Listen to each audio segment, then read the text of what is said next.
Ինչ վերաբերում է կոնկրետ դեպքի եւ առհասարակ երևույթի մասին թմրանյութերի շրջանառության եւ դպրոցականների շրջանակում թմրանյութերի կիրառման կամ շրջանառության հարցին, ապա բնականաբար այս հարցը մեզ շատ մտահոգում է եւ մենք ներքին գործերի նախարարության մեր գործընկերների հետ պարբերաբար հանդիպումներ ունենում ենք եւ վերջերս էլ քննարկել ենք մի քանի գործիքակազմներ, որոնք կարող են օգնել, որպեսզի դպրոցներում փորձենք ավելի կանխարգելիչ աշխատանքներ իրականացնել, բայց մյուս կողմից պարզ է, որ սա շատ զգայուն թեմա է եւ դպրոցում կան բազմաթիվ աշակերտներ, որոնք որևէ կերպ նման գործընթացներում ներգրաված չեն եւ իրենց համար կարող է շատ զգայուն լինել այդ թեմայում ընդգրկվելը։ Հիմա փորձում են գործիքակազմեր մշակել, ինչպես կարող ենք մասնավորապես ավագ դասարաններում, որոնք ավելի ռիսկային են, կանխել, բայց դրա հետ կապված մենք հիմա մեկ այլ աշխատանք ենք իրականացնում,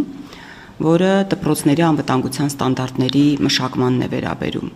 Եվ այդ անվտանգությունը վերաբերում է ինչպես ֆիզիկական միջավայրի անվտանգությանը, այնպես էլ երեխաների թե ֆիզիկական եւ թե հոգեբանական անվտանգությանը։ Օրինակ հիմա քննարկում ենք եւ առաջիկայում գործընթացը մեկնարկելու է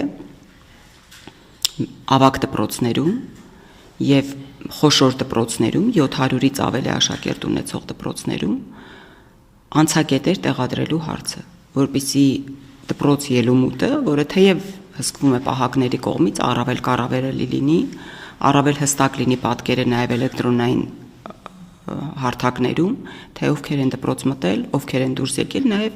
աշակերտների հաճախումները, որոնք ավագ դպրոցներում երբեմն անհանգստացնող են, վերահսկելու տարբերակ դա կարող է դառնալ։ Հիմա ներկայումս արդեն գնահառաչարկների ուսումնասիրությամբ ենք զբաղվում եւ առաջիկայում այդ հարցով էլ կզբաղվենք։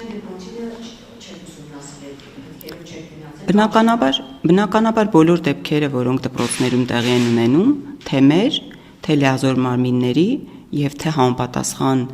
նախարարությունների, ներքին գործերի նախարարության, համապատասխան տեսչական մարմինների կողմից պարտադիր ուսումնասիրվում է։ Մենք չենք ունենում այդպիսի դեպք, որին չենք անդրադառնում։